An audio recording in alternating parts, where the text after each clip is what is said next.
ভয়াবহ দুর্ঘটনা ফের মা উড়ালপুর। নিয়ন্ত্রণ হারিয়ে উড়ালপুরের গার্ডওয়ালে ধাক্কা বাইকের, আর উড়ালপুরের ওপর থেকে একেবারে 80 ফুট ছিটকে নিচে পড়ে যান বাইক আরোহী। আশঙ্কাজনক অবস্থায় তাকে হাসপাতালে ভর্তি করা হয়েছে। সকাল 8:30 নাগাদ দুর্ঘটনা ঘটে। তিলজলা ট্রাফিক গার্ডের কাছে দুর্ঘটনা ঘটে।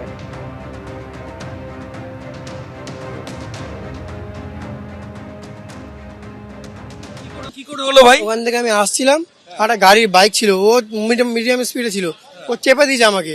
আর আমি কি করবো, জায়গা পাইনি, আমাকে এখানে ঢুকে দিয়েছি। আর এপারে গাড়ি ছিল, এই পিলারে মেরেছি। তারপর তারপর কি আমি আর দেখিনি, আমি ছিল না, আমার পেছনে ছিল কেউ? হ্যাঁ, আমার ভাইটা ছিল। ওর পড়ে গেছে নিচে? আমি দেখিনি, উঠে দেখলাম, তারপর এই ব্যাপার, সবাই নিচে দেখি, আমি দেখলাম, আমি নিজেই জানি না কি হয়েছে। আমাদের প্রতিনিধি ময়ূক ঠাকুর চক্রবর্তী সরাসরি রয়েছেন আমাদের সঙ্গে। ময়ূক, ভয়াবহ দুর্ঘটনা, একেবারে উড়ালপুরের ওপর থেকে 80 ফুট ছিটকে নিচে পড়ে গেলেন বাইক আরোহী। দেখো, একদমই সকাল 8:30টার ঘটনা। আধ ঘন্টা আগে এই মা ফ্লাইওভারের ওপরে দুজন যুবক, তারা বাইক চালিয়ে আসছিলেন। স্থানীয়রা যেটা বলছেন, যে প্রত্যক্ষদর্শীরা বলছেন যে বেপরোয়াভাবেই চালিয়ে আসছিল। ঠিক কানেক্টিং পয়েন্ট রুবির কাছে, যেখানে একদিকে রুবি এবং আরেকদিকে উল্টোডাঙ্গার রাস্তা গেছে মা ফ্লাইওভারের সায়েন্স সিটির কাছে, সেখানে আচমকাই এই বাইক এসে গার্ডওয়ালে ধাক্কা মারে ফ্লাইওভারের। এবং গার্ডওয়ালে ধাক্কা মারার পর বাইকের যে পেছনে যে যুবক বসেছিল, সে ফ্লাইওভারের ওপরে প্রায় সেখান থেকে নিচে পড়ে যায়, প্রায় 80 ফুট ওপর থেকে নিচে পড়ে যায় এবং রক্তাক্ত অবস্থায় তাকে এসএসকেএম হাসপাতালে তিলজলা ট্রাফিক গার্ডের যারা অফিসিয়ালস তারা নিয়ে গেছেন।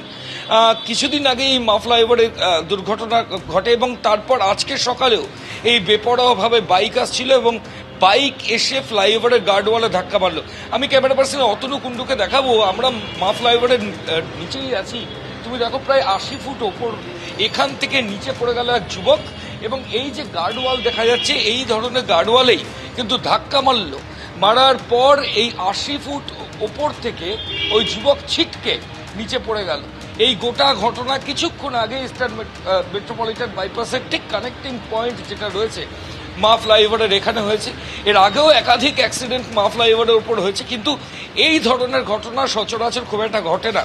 বাইকের পেছনে যে যুবক বসেছিল, সে নিয়ন্ত্রণ হারিয়ে ছিটকে ওপর থেকে নিচে পড়ে যায় এবং যে চালাচ্ছিল সে এতটাই ট্রমার মধ্যে আছে যে সে ভালো করে বুঝতেই পারছে না যে কী করে এই গোটা ঘটনা ঘটলো।